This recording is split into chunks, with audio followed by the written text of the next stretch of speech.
It was the darkest moment of my life. You know, I'd been at the height of my career as a model, on fire eating on Broadway, People magazine. I mean, you know, the world was at my fingertips, and suddenly, you know, it was just a downward spiral, and it got darker and darker and darker. And they literally had given me about a month to live. Had this doctor not caught it in time, I wouldn't be here telling you my story. Well, thank God that you are.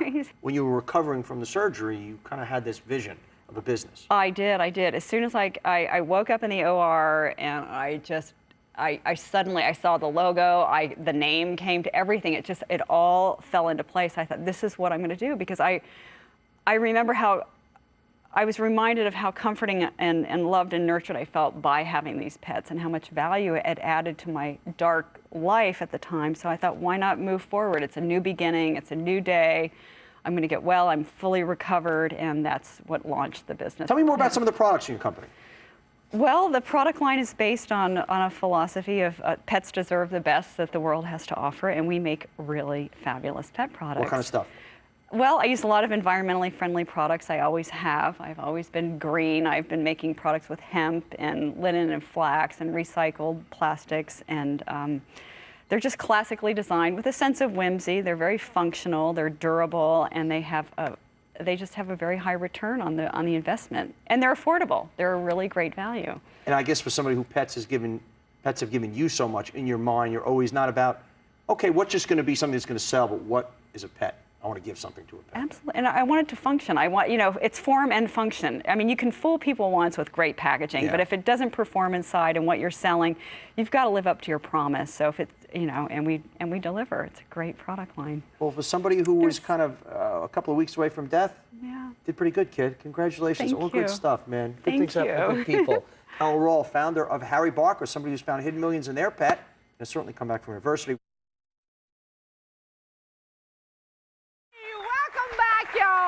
Carol moved to Savannah to start another business. It was another phase of your life. Carol would come into the restaurant to eat probably a couple of times a week. And I looked very forward to Carol coming in, and I'd always sit down and chat with her. And she now owns and runs the most successful gourmet upscale doggy business in the United States, and it's called Harry Barker's. Tell us all about it. I run Harry Barker out of a warehouse in Charleston, and I'm happily married, and hoping you'll open a Lady and Sons up there someday. Carol and I are gonna really fire up this next dish together. We're gonna be making bananas Foster. How about if you give me a light? Okay. Okay. And you're gonna hold that? Uh-huh. Wait, what are you doing, Carol? Ah! I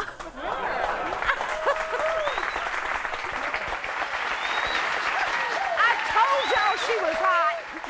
Why not pick up something for the four-legged members of the family?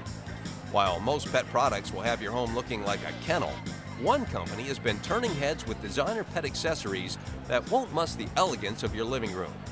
As Carol Perkins, founder of Harry Barker, explains, her products can actually make your house look better. One of the first products I made was a dog bed, and I gave it as a gift for a friend.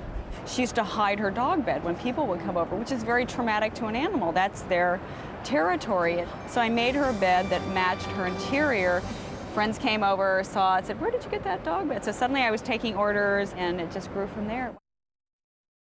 I started Harry Barker. One of my goals was to always give back to the community. If an upscale boutique all about dogs can't help their own, who can?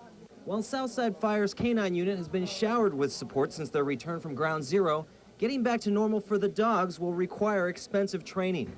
Training will allow them to once again look for one person, rather than 5,000. But tonight it was hors d'oeuvres and donations to cover their costs. Brand new t-shirts reproduced a work of art that's created an icon for these lifesavers.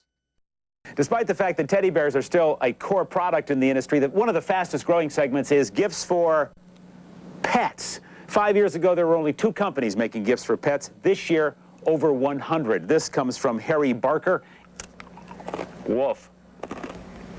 You know, they actually get a shot of this. You see this? It's a mason jar full of those things. They smell better than what we get on the 3rd floor.